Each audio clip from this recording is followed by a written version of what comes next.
Welcome back to the Elden Ring Bestiary, and today we're talking about the Ancient Dragons. This is a big one. In the era before the Erdtree, the Elden Ring had a different god. A god who, like Marika, wielded the power of the Greater Will to establish order over the chaos of the lands between. The race that served this god and the Elden Ring were the Ancient Dragons, and we know this from a few clues. For one thing, the Ancient Dragon scales, especially apparent in their wings, were imbued with gold, the color of the Elden Ring. But we also know this because Placidusax's remembrance calls him the Elden Lord of his era.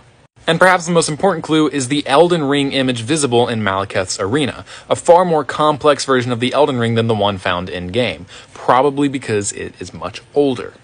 This civilization of ancient dragons was served by the Beastmen, beasts who had been granted intelligence, probably by the Greater Will. The Syncadia in version 1.0 of the game directly said it was the Greater Will, but that description was later removed.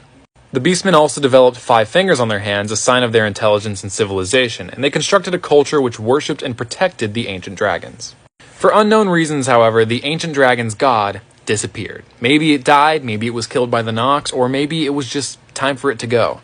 Placidusax, the god's consort and the Elden Lord of the time, was not pleased with this, and he walled himself behind a storm that existed outside of time.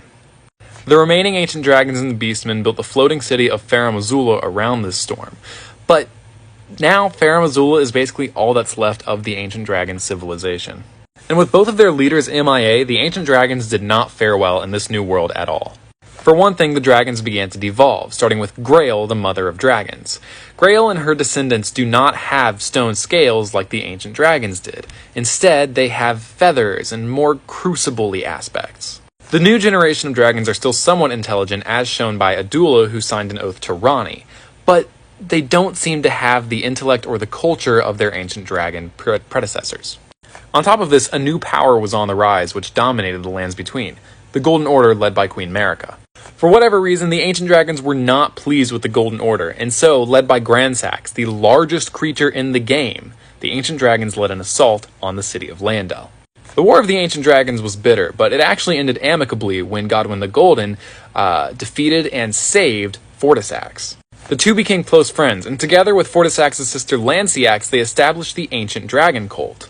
And the Ancient Dragon Cult worked because, well, the ancient dragons were also imbued with gold, just like the Golden Order, so the worship of the Erdtree and the ancient dragons was one and the same.